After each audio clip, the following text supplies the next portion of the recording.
Hello बच्चों, आज जो हम डिस्कस करने जा रहे हैं कूलम्ब्स लॉ का टाइप 2 प्रॉब्लम से रिलेटेड कॉन्सेप्ट, और ये बहुत ही बढ़िया कॉन्सेप्ट है प्रॉब्लम के लिए। और इस तरह का प्रॉब्लम बहुत ही इंटरेस्टिंग और अच्छा क्वेश्चन बनता है। तो इसमें हम कंडीशन सबसे पहला ये ले रहे हैं कि अगर कोई भी दो आइडेंटिकल सिमिलर चार्ज्ड बॉडी हो, दो आइडेंटिकल बॉडी हो और दोनों सिमिलर चार्ज, और उसको जो है एक ही जगह से लटका दिया गया हो। जैसे मान लीजिए अगर हम ये कहते हैं दो आइडेंटिकल और सिमिलर चार्ज बॉडी है और उसको एक ही जगह से अगर लटका दें तो यहाँ पर क्या ये इस तरह से रहेगा? ये इस तरह से रहेगा? नहीं रहेगा। क्यों नहीं रहेगा? क्यों नहीं रहेगा? कि सिमिलर चार्ज है तो दोनों में क्या होगा? रिपल्सन लगेगा। दोनों में क्या होगा? रिपल्सन लगेगा। तो इस रिपल्सन के वजह से ऐसे नहीं होगा, ये दोनों इस तरह से हो जाएगा और सिचुएशन आपका ऐसा बन जाएगा। मतलब ये किसी सर्टेन एंगल पर, ये भी सर्टेन एंगल पर, और ये यहाँ रह जाएगा और ये यहाँ रह जाएगा। तो दोनों जो है किसी सर्टेन एंगल पर जाकर के बैलेंस हो जाएगा, ये सिचुएशन बन जाएगा। बात समझ में आया? तो चूंकि यहाँ पर चार्ज क्या है? सिमिलर चार्ज है और आइडेंटिकल बॉडी है। आइडेंटिकल बॉडी है और सिमिलर चार्ज है। तो सिमिलर चार्ज मतलब अगर ये पॉजिटिव है तो ये भी पॉजिटिव, ये नेगेटिव है तो ये भी नेगेटिव। तो क्या होगा? दोनों में रिपल्सन होगा। और रिपल्सन जब होगा तो वैसे स्थिति में किसी एक सर्टेन एंगल पर जाकर के अस्थिर होगा। मतलब इस तरह का सिचुएशन बन जाएगा, ये यहाँ आकर के रुक जाएगा और ये यहाँ आकर के रुक जाएगा। और मान लेते हैं कि कोई भी सर्टेन एंगल, जैसे मान लेते हैं ये थीटा एंगल पर रुक गया और यह भी क्या हुआ? ये थीटा एंगल पर रुक गया। आई बात समझ में? कोई सर्टेन एंगल पर रुक जाता है। तो यहाँ देखिए सबसे पहले फोर्स कौन कौन सा लगेगा। जैसे अगर किसी एक बॉडी की बात करते हैं इस पर, तो mg क्या होगा? नीचे लगेगा। mg क्या होगा? नीचे लगेगा। उसके बाद टेंशन यहाँ पर ये t है और ये थीटा अगर है तो ये एंगल भी क्या होगा? थीटा होगा। और इधर वाला कंपोनेंट कितना हो जाएगा? t cos थीटा होगा। इधर वाला कंपोनेंट कितना होगा? t sin थीटा होगा। और इस दोनों के बीच जो कोलंबियन फोर्स लगेगा, तो कोलंबियन फोर्स जब लगेगा तो क्या होगा? अट्रैक्शन की रिपल्सन, क्योंकि ये भी प्लस क्यू चार्ज है और यह भी प्लस क्यू चार्ज है। तो दोनों में क्या होगा? रिपल्सन होगा। और रिपल्सन होगा तो ये इधर रिपेल इसको करेगा। और कूलम्ब्स लॉ के हिसाब से K Q square upon R square ये इधर लगेगा। ठीक है, फिर देख लीजिए एक बार, mg इधर लगा, टेंशन T मान लिया कि स्ट्रिंग में यहाँ पर T लग रहा है और ये एंगल थीटा है, तो T cos थीटा इधर हो गया, T sin थीटा इधर हो गया।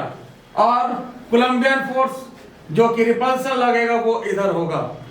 तो यही फोर्स यहाँ इस बॉडी पर भी होगा, सेम फोर्स सब कुछ लगेगा। इसलिए अगर दोनों पर ना बनाना चाहें तो आप किसी एक पर भी फोर्स डायग्राम बना सकते हैं। लेकिन फोर्स डायग्राम जितना बनाइए उतना अच्छा रहेगा, जितना तोड़ ताड़ करिए फोर्स को उतना अच्छा रहेगा।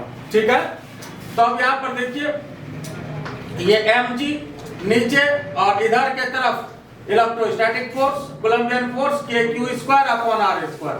फिर यहाँ पर टेंशन T है, ये एंगल थीटा है, तो T cos थीटा इधर लग रहा है और T sin थीटा इधर लग रहा है। तो सेम फोर्स थीटा की तरफ इधर cos चला गया और इधर sin चला आया। आई बात समझ में?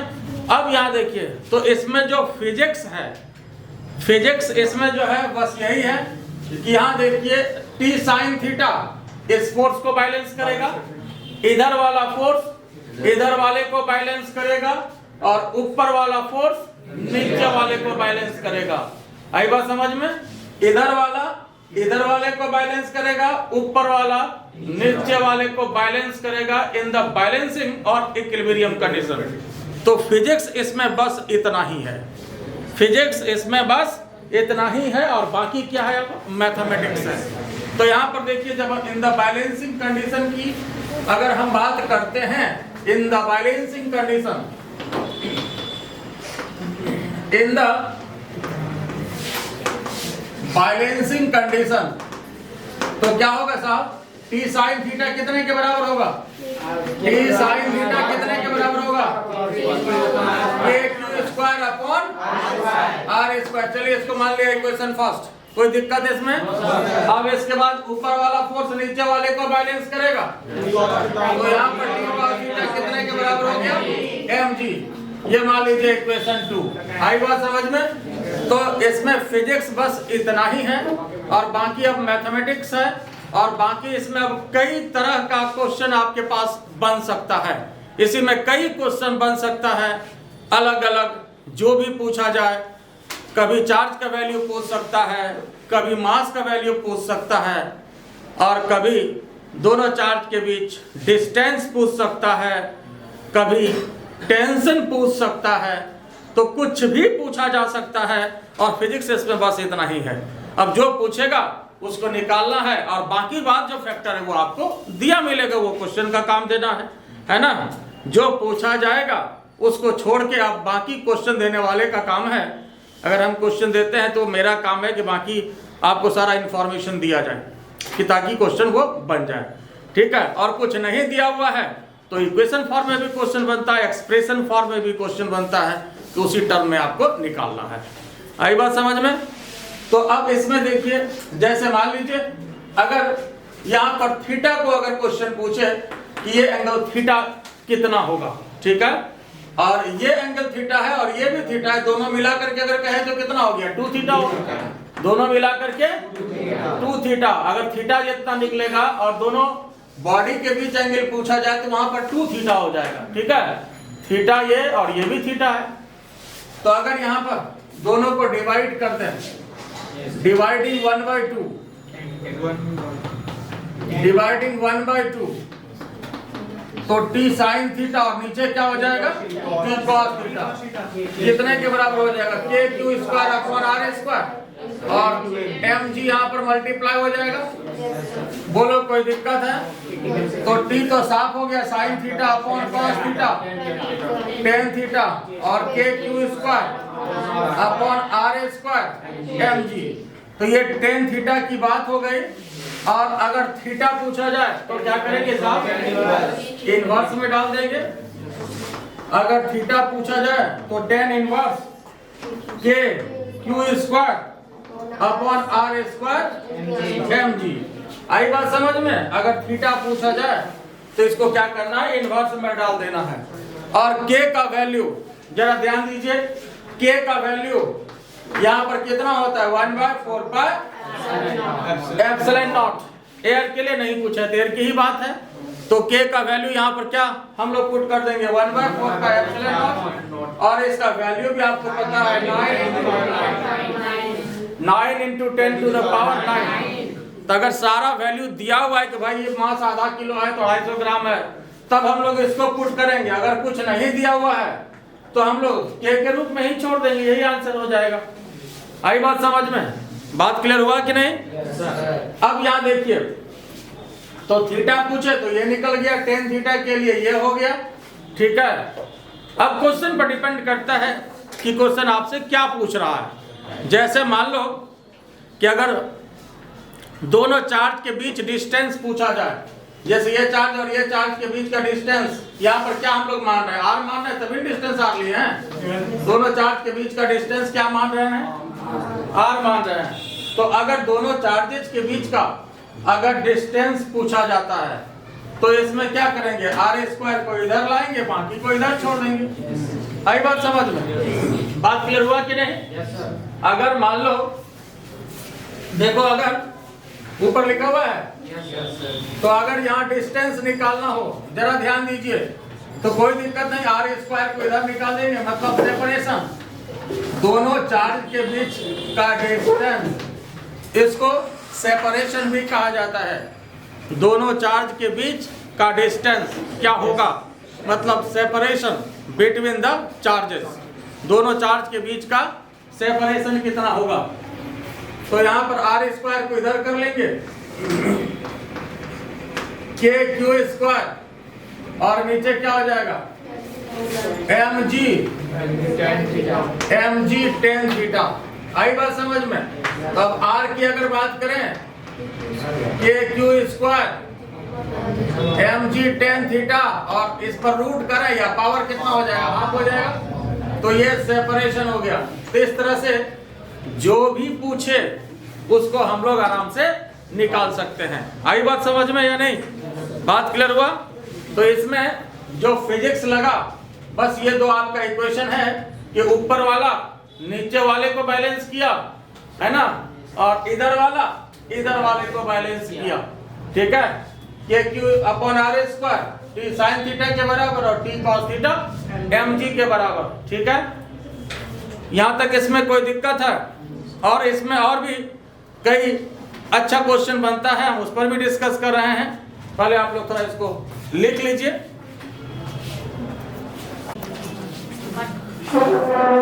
अब आइए फिर देखिए इसमें और जो किस तरह से आपको क्वेश्चन बनता है और क्वेश्चन बढ़िया बनाने के लिए क्या करता है। जैसे एक तो हम लोग देखें इसमें कि दोनों चार्ज के बीच का सेपरेशन पूछ सकता है, चार्ज का वैल्यू पूछ सकता है, मास का वैल्यू पूछ सकता है, थीटा का वैल्यू पूछ सकता है। अब फिर इसमें जो दूसरा क्वेश्चन अब बनता है कि यहाँ पर देखो t sine theta KQ square upon R square है और t cos theta equal to mg। तो फिजिक्स इसका बस यही है। अब इसमें जैसे मान लीजिए आपसे पूछा जाए कि टेंशन इन द स्ट्रिंग क्या होगा, स्ट्रिंग में टेंशन क्या होगा, तो टेंशन निकालना। तो टेंशन क्या है? एक फोर्स है, तनाव, एक बल है। टेंशन निकालना तो क्या करोगे इसके लिए? Squaring and adding. बिल्कुल सही बात है। तो यहाँ पर अगर हम टेंशन की बात करते हैं, for tension in the string, tension in the string, तो इसके लिए क्या करना पड़ेगा साहब? Squaring and adding. Equation first and second, ये फर्स्ट है और ये सेकंड है, दोनों को क्या करना है? स्क्वायरिंग एंड एडिंग करना है। तो यहाँ पर जो है t square sine square theta और t square cos square theta equal to KQ square upon R square का होल स्क्वायर और उसके बाद mg का होल स्क्वायर। अब ये फिगर तो बनाया हुआ है आपका, चलिए इसको हटा देते हैं। और यहाँ पर जो है mg का होल स्क्वायर। तो देखो खास बात इसमें टेंशन अगर आपको निकालना है और थीटा आपको दिया हुआ नहीं हो तो यहाँ पर KQ square upon R square. अब यहाँ पर देखो खास बात यह है कि टेंशन निकालना है लेकिन थीटा दिया हुआ नहीं हो, मतलब थीटा को हटाना है। तो थीटा को हटाने का और टेंशन को निकालने का एक लौता तरीका है कि इसको स्क्वायरिंग और एडिंग कर दिया जाए। और कई बार हम लोग इसको पहले भी किए हुए हैं। ये बराबर आपको करना पड़ता है जहां भी कहीं कोई इक्वेशन साइन कॉस के रूप में हो, इस तरह के रूप में हो, टेंशन को हटाना, टेंशन को लाना हो और थीटा को हटाना हो, और टेंशन को हटाना हो, थीटा को लाना हो, तब उसके लिए पहले कर चुके डिवाइडिंग, है ना। जैसे डिवाइडिंग किए तो टेंशन गायब हो गया और थीटा आपको मिल गया। और ये करने से क्या होगा कि थीटा गायब हो जाएगा, टेंशन मिल जाएगा। तब आपको क्या निकालना है उसके अनुसार आपको डिसाइड करना है। ठीक है, तो यहाँ देखिए तो t स्क्वायर कॉमन लिया, sine square theta plus cos square theta, KQ square upon R square whole square, उसके बाद यहाँ पर mg का स्क्वायर। तो ये कितना हो गया साहब? 1 हो गया। ये कितना हो गया? तो t square equal to KQ square upon R square अब प्लस यहाँ पर mg का स्क्वायर। तो t बराबर क्या कर लेंगे? KQ square upon R square का होल स्क्वायर mg का स्क्वायर, और पावर कितना हो जाएगा साहब? या तो रूट दे दीजिए या पावर हाफ दे दीजिए। तो ये आपका टेंशन का टेंशन दूर हो गया, नहीं हो गया? बोलो दूर हुआ या नहीं हुआ? टेंशन का टेंशन दूर हो गया। यहाँ पर ये टेंशन आपको मिल गया। ठीक है। तो स्क्वायरिंग और एडिंग कर देने से टेंशन का टेंशन दूर हो जाएगा। बोलो कोई तकलीफ है इसमें? अब देखो तो इसमें फायदा क्या है जरा। अब यहाँ देखिए मार्केबल पॉइंट, फिर आपको क्वेश्चन कैसे फंसाता है। जैसे यहाँ पर हमने टेंशन तो निकाल लिया इस तरीके से, लेकिन हो सकता है कि अगर ये इसमें तो थीटा की जरूरत नहीं है, लेकिन अगर क्वेश्चन में थीटा दिया हुआ हो या थीटा आपको पता हो और फिर टेंशन निकालने की बात हो, थीटा दिया हुआ हो और टेंशन निकालने की बात हो, तो फिर इतना करने की कहीं कोई जरूरत ही नहीं है, डायरेक्ट आप इससे निकाल सकते हैं। अगर इफ थीटा इज गिवन, ध्यान दीजिए यहाँ पर बहुत इंपॉर्टेंट कॉन्सेप्ट, अगर थीटा दिया हुआ हो तो ऐसे स्थिति में t cos theta equal to mg मेरे पास है, तो t इक्वल टू क्या हो जाएगा, mg अपॉन cos थीटा। हो गया टेंशन का टेंशन दूर। देख लीजिए इतना करने का इसमें कोई काम ही नहीं है। तो अगर थीटा दिया हुआ होता है, ठीक है, अगर थीटा दिया हुआ होता है तो t mg upon cos theta, और आसानी से इसमें हम लोग टेंशन निकाल सकते हैं। आई बात समझ में? फिर देखो इसमें एक तीर और कैसे मार सकता है कि आपको इशारा दे दिया कि अगर एंगल स्मॉल है, इफ एंगल इज स्मॉल, अगर एंगल स्मॉल हो साहब तो टेंशन कितना होगा जरा बताओ तो। अगर एंगल स्मॉल हो तो टेंशन कितना होगा, तो टेंशन सीधा mg के बराबर हो जाएगा। कहिए क्यों? अगर एंगल स्मॉल होता है तो cos थीटा, अगर एंगल स्मॉल होता है तो cos थीटा 1 और sin थीटा थीटा होता है तो cos थीटा 1। तो यहाँ t इक्वल टू क्या हो गया, mg। याद रखिएगा ये बहुत इंपॉर्टेंट कॉन्सेप्ट, इस पर बढ़िया कॉन्सेप्ट कई बार पूछा गया है, बढ़िया क्वेश्चन। मतलब अगर एंगल स्मॉल होता है तो वैसे स्थिति में cos थीटा 1 और sin theta theta, tan theta theta. अगर एंगल स्मॉल हो तो sin theta theta, cos theta tan theta theta, तो sin थीटा tan थीटा बराबर। अगर एंगल स्मॉल हो तो sin थीटा tan थीटा बराबर होता है। इसके बाद जब मैं क्वेश्चन देने वाले हैं उसमें इसका एप्लीकेशन भी होगा, ठीक है, कि sin थीटा tan थीटा बराबर करके वो क्वेश्चन आपका आराम से बनेगा, नहीं तो दिक्कत होगा। तो पहले यहाँ तक देख लीजिए, इसमें किसी को दिक्कत हो तो बोलिए। यहाँ तक क्लियर है? कोई दिक्कत तो नहीं? तो चलिए पहले इसको लिख लीजिए।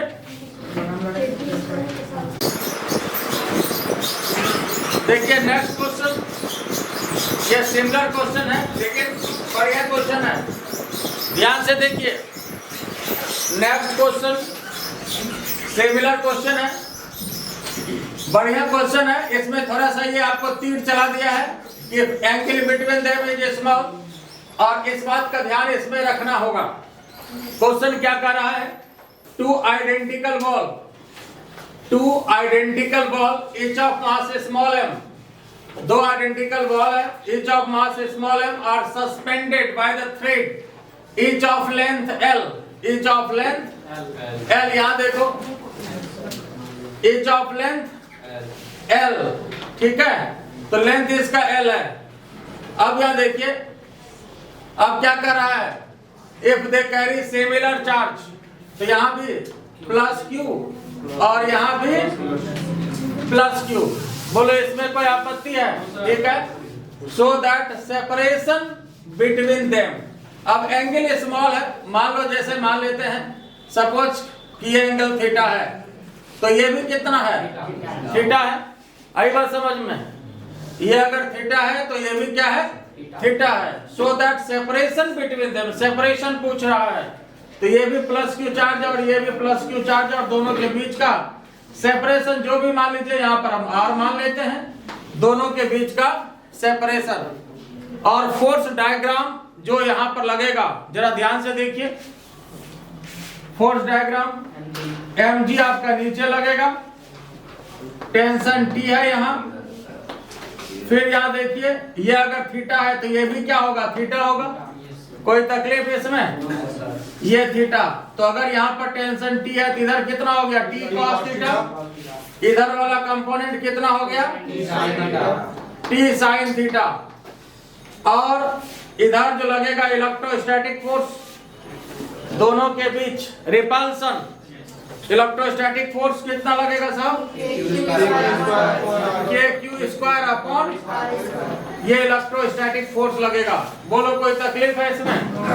तो सबसे पहले तो इसमें जो हर जगह हम लोग कर रहे हैं कि ऊपर वाला फोर्स नीचे वाले को बैलेंस करेगा, इधर वाला फोर्स इधर वाले को बैलेंस करेगा। बैलेंसिंग कंडीशन में दोनों को बराबर करना है और फिजिक्स तो इसका यही है, ठीक है। अब यहाँ देखो, इन द बैलेंसिंग कंडीशन, समझो पहले इसको, इन the balancing condition, in the balancing condition क्या होगा साहब? बोलो T sin थीटा किसके बराबर? T sin थीटा किसके बराबर? KQ² अपॉन R², और उसके बाद T cos थीटा किसके बराबर? बिल्कुल सही बात है, mg के बराबर। ये मान लिया इक्वेशन फर्स्ट और ये मान लिया इक्वेशन 2। अब यहाँ देखिए साहब, एंगल स्मॉल जो किया, अब इसमें इसका क्या यहाँ एप्लीकेशन है, जरा ध्यान से देखिए। तो यहाँ पर अब यहाँ हम लोगों को चाहिए सेपरेशन। अब ऐसा करते हैं, इसमें इसको डिवाइड कर देते हैं, 1 में 2 को डिवाइड कर देते हैं, क्या मिलेगा? tan थीटा मिलेगा।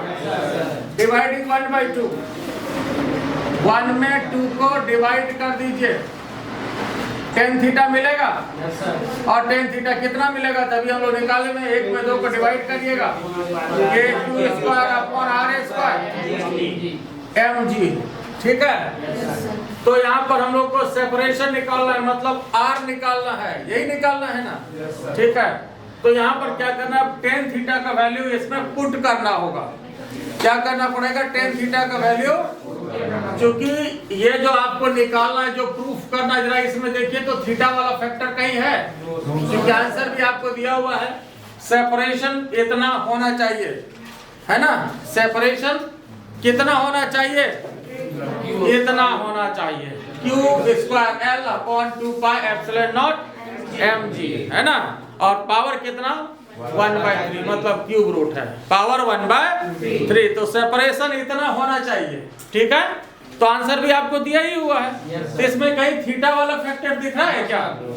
तो जब थीटा वाला फैक्टर है ही नहीं, तो इसका मतलब है कि थीटा वाले फैक्टर को हटा देना है। क्या करना है? थीटा वाले फैक्टर को हटाना पड़ेगा। तो यहाँ पर tan थीटा देखिए जरा ध्यान से, यहाँ से यहाँ तक का डिस्टेंस r है, तो ये डिस्टेंस बता सकते हैं कितना होगा? यहाँ से यहाँ तक r/2 होगा, और ये आपका l है, ये l है, ये r/2 है, ठीक है। तो यहाँ पर अगर हम लोग sin थीटा ले लें तो देखिए तो कितना हो जाएगा? sin थीटा ले तो कितना हो जाएगा? sin थीटा इक्वल टू क्या होता है साहब? P/L, तो R/2 अपॉन L, तो कहने का मतलब R/2L हो गया। तो अगर एंगल स्मॉल हो तो sin थीटा tan थीटा बराबर होता है। तो यहाँ पर ये जो tan थीटा है, इसके स्थान पर हम लोग sin थीटा रख सकते हैं, इसको मान लेते हैं इक्वेशन 3। तो tan थीटा के स्थान पर sin थीटा हम लोग रख सकते हैं। अब मान लो सर ऐसा रखे क्यों? तो ऐसा आपके और हमारे सुविधा के लिए है, और ऐसा क्वेश्चन भी इसीलिए दे रखा है, एंगल स्मॉल। जरा tan थीटा यहाँ पर पुट करके जरा देख लो, मिजाज ठंडा हो जाएगा। क्या पुट किया जाए tan थीटा? जा बाद में करेंगे। अच्छा ठीक है, तो जरा tan थीटा पुट करके भी दिखा देंगे कि क्या स्थिति होगी। आई बात समझ में? तो यहाँ पर sin थीटा से आपका काम आसान हो जा रहा है, और अगर एंगल स्मॉल हो तो sin थीटा tan थीटा बराबर होता है, ये तो हम लोग जानते हैं। और इसीलिए क्वेश्चन दिया हुआ है, इशारा आपको दिया है कि अगर एंगल स्मॉल हो तो क्या होगा। देखो, अगर कोई क्वेश्चन आपको इशारा देता है तो समझ लो कि वो आपके सुविधा के लिए है। आई बात समझ में? वो आपके सुविधा के लिए। उस समय लगता है कि काहे के लिए दे दिया, लेकिन वो आपके फायदे के लिए दिया है। जैसे मान लो कहीं आप रास्ते में जा रहे हो और तुमको जो है ट्रैफिक वाला जो है वो उधर जाने नहीं दे रहा है, रोक रहा है, तो उस समय तो गुस्सा लगता है, लेकिन वो आपके फायदे के लिए कह रहा है। इसलिए कि कुछ आदमी होशियार बनता है जो कि उसको क्रॉस करके चल दिया, तो बाद में जाकर के फिर लौटता है, मिजाज हरा हो जाता है। हाँ वो लौटेगा, इसलिए मान लो कहीं ना कहीं आगे प्रॉब्लम है या फिर आगे जाम है या आगे रास्ता बंद है, तभी तो आपको उधर नहीं जाने दे रहा है। उसको ऐसा थोड़े कि आपसे कोई दुश्मनी है, ठीक है। तो उसी तरह से यहाँ भी अगर कहीं क्वेश्चन इशारा देता है तो कहीं ना कहीं वो आपके फायदे की बात 90% करता है, 90% आपके फायदे की बात करता है, और 10% में अगर आपको हो सकता है कि क्वेश्चन को बढ़िया बनाने के लिए ऐसा कर रहा हो, लेकिन 90% फायदे की बात करता है। मान लो कहीं चाहिए भाई स्मूथ सरफेस, तो बड़ा बढ़िया है, फ्रिक्शनलेस सरफेस है। लाइट स्ट्रिंग मासलेस है, बड़ा बढ़िया है। फुल्ली मासलेस है, बड़ा बढ़िया है, मास कंसीडर ही नहीं करना है। तो इन जनरल वो आपके फायदे के लिए करता है, ठीक है। तो साहब साइन थीटा टेन थीटा बराबर, अगर एंगल स्मॉल हो तो करता है इसको, तो अगर एंगल स्मॉल हो, एंगल इज स्मॉल, तो इसका मतलब साइन थीटा टेन थीटा बराबर, और ये r/12।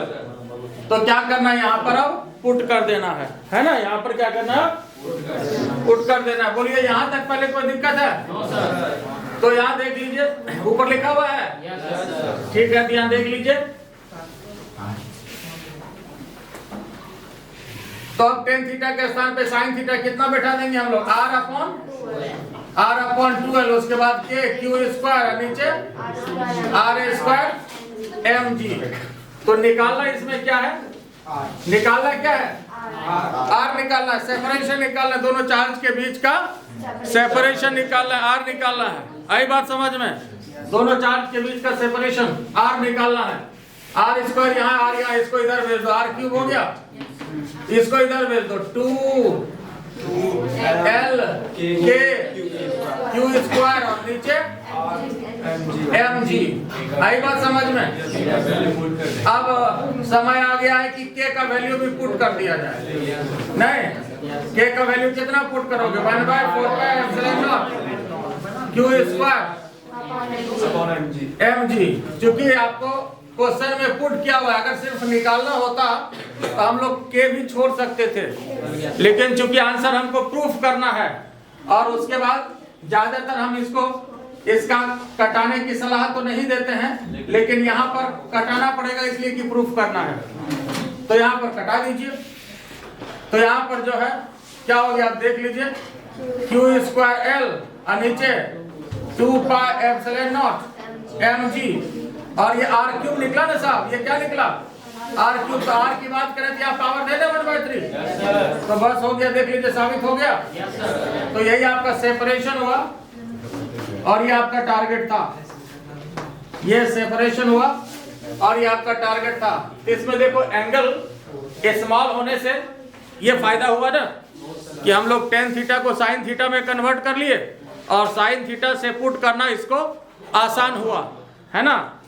अब जरा सा देखो कि अगर हम लोग टेन थीटा लेते तब क्या होता, जरा सोचो यहाँ पर। तो देख लीजिए जरा, अगर टेन थीटा लेते तो टेन थीटा होता क्या, p/b। तो यहाँ पर इसके लिए परपेंडिकुलर, यहाँ से यहाँ तक ये परपेंडिकुलर होता ना साहब। यहाँ पर देखो टेन थीटा लेते तो यहाँ r/2 तुम्हारे पास ये है, तो टेन थीटा इक्वल टू क्या हो जाता है, साइन थीटा इक्वल टू, यहाँ पर ये p/h हुआ ना, साइन थीटा के लिए क्या बैठा है हम लोग, p/h बैठा दिए, और यहाँ बैठा दे क्या हम लोग, p/b। तो यहाँ पर इसकी जरूरत पड़ती ना, ये कितना होता है जरा बताओ तो, √r²4, यही होता ना, √this², नीचे this²। तो जरा सोचो कि टेन थीटा अगर लेते तो p/b, तो r/2 और नीचे आ जाता √l² - r²/4। तो आप जरा देख लो प्रॉब्लम होता है कि नहीं, बोलो जरा, मिजाज ठंडा होता है ना थोड़ा। तो l² - r²/4, देखिए अब इक्वेशन आपका कॉम्प्लेक्स आ गया यहाँ पर।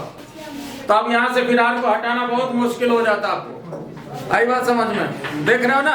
तो इसलिए जैसे ही टेन थीटा को साइन थीटा में कन्वर्ट किए तो ये आपको आसान थोड़ा आ गया, और आराम से जो टारगेट था वो मिल गया, और उसमें फिर √अंडर इसमें निकलता तो आर स्क्वायर निकालना भी इससे मुश्किल होता। आई बात समझ में? ये काफी कॉम्प्लेक्स हो जाता। तो ये आपके सुविधा के लिए है। बोलो इसमें कोई दिक्कत है? ये समझ गए? तो लिख लीजिए पहले इसको।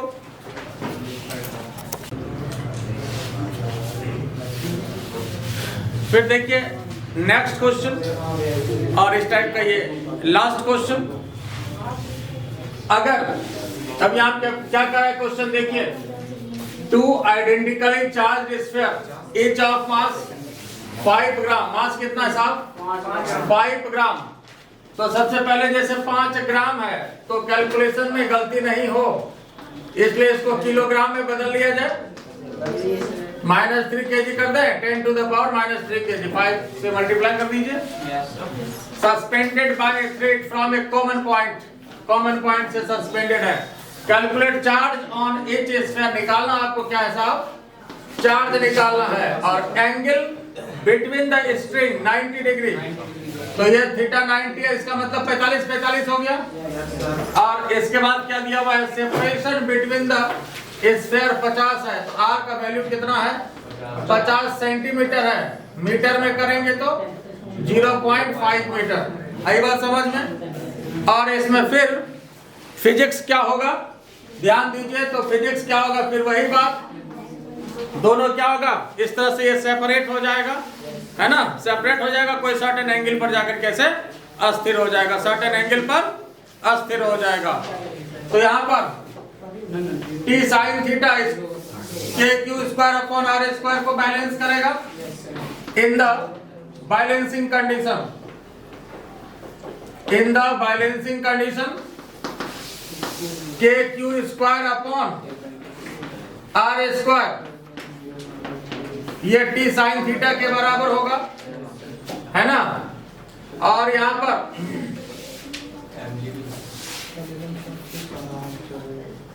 के Q square upon R square T sine theta हो गया, और एम जी किसके बराबर हो गया? टी कॉस थीटा के बराबर हो गया। तो ये फर्स्ट ये सेकंड डिवाइड कर दीजिए, तो फिर वही बात, टेन थीटा कितने के बराबर हो गया? K Q square upon R square M G. यही ना? निकालना इसमें क्या है? चार्ज है, निकालना चार्ज है। तो Q square equal to R square M G tan theta. ठीक है, देखिए Q square equal to R square M G tan theta, और नीचे क्या? नीचे के। ये क्यू स्क्वायर का वैल्यू हो गया।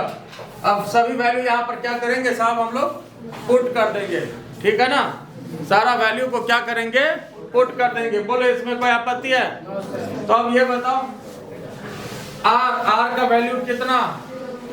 0.5 है, 0.5 दो बार 0.5। मास कितना? यहाँ देखिए दिया हुआ है 5 × 10 to the power -3। बोलिए कोई दिक्कत है? और जी कितना? 10 हो गया। 10 थीटा, थीटा का मतलब कितना? यहाँ पर 45 है, तो 10 45 कितना? 10 45 1। तो यहाँ पर 10 45 1 दे दें, 10 45 1 हो गया। नीचे के का वैल्यू कितना? 9 × 10 to the power, के का वैल्यू कितना? 9 × 10 to the power 9। डायरेक्ट यहाँ पर ये वैल्यू पुट कर लीजिए, और ये क्यू स्क्वायर का वैल्यू होगा, लेकिन हमको चाहिए किसका वैल्यू? क्यू का वैल्यू चाहिए। तब जो भी वैल्यू आएगा इसको हम लोग रूट मार देंगे। तो इसमें फिजिक्स तो इतना ही है, आप इसको कैलकुलेट कर लीजिए। डायग्राम बनाया हुआ है ना? ठीक है, तो इसको हटा देते हैं। अब यहाँ पर जरा देखिए, इसको ऊपर लिखना है क्यू स्क्वायर इक्वल टू, अब पॉइंट हटाइएगा, पॉइंट, तो नीचे आपका 100, ये 10 से ये कटा दीजिए, तो ये कितना हो जाएगा? देख लो 125 आएगा, और नीचे 90 कर देते हैं इसको, और उसके बाद 9 और 0 दोनों एक साथ ले लिया, और उसके बाद 10 पर पावर -3, और ये गया 9 ऊपर, तो 10 to the power -12 हो गया। और Q की बात करें तो इस पर रूट पड़ जाएगा, रूट 125 अपॉन 90 और 10 to the power -12, और जब सॉल्व करिएगा तो ये 1.16 के आसपास आएगा, और -12 का रूट -6, और यही आपका आंसर हो गया। और चार्ज है कितना कूलम्ब होगा। This is your answer. और लगभग आंसर आप ऐसे भी देख सकते हैं 125/90 ये 1.4 के आसपास आएगा। तो 1.4 का रूट 1.2 के आसपास आएगा। ऐसे अंदाज सही लग रहा है, इसलिए 1.16 into 10 to the power -6, ठीक है। और -12 का रूट -6, पावर अगर 10 हो तो रूट उसका 5 होता है, पावर 6 हो तो रूट उसका आधा हो जाता है, पावर 16 हो तो रूट उसका 8 पावर होता है। तो पावर का रूट निकालना हो तो सीधा आधा। और इस तरह से अनुमान से इसका आंसर देखने से लग रहा है, बाकी आप कैलकुलेट करके देख लीजिए। तो ये लगभग आपका इतना आएगा।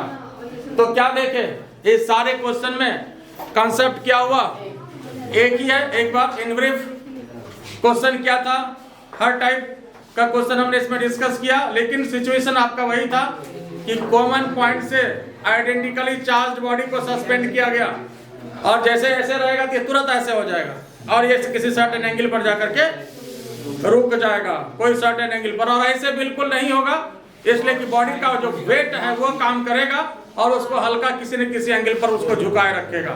तो सिचुएशन प्रैक्टिकल तौर पर यह हो जाएगा। आई बात समझ में। और बाकी जो फोर्स इस बॉडी पर लगेगा वही इस बॉडी पर लगेगा, सिमिलर सिचुएशन आपका बनेगा, ठीक है। तो फोर्स डायग्राम को तोड़ के बराबर कर देना है और जो पूछे आप निकाल सकते हैं। और नेक्स्ट क्लास में फिर नेक्स्ट टाइप क्वेश्चन पर हम डिस्कस करेंगे। बोलिए, यहाँ तक किसी को कोई दिक्कत है? ठीक है। तो हमारा चैनल इनोवेशन एकेडमी, ठीक है। और अगर अच्छा लगे तो लाइक करना है, सब्सक्राइब करना है और कमेंट करके भी बताना है। Thank you.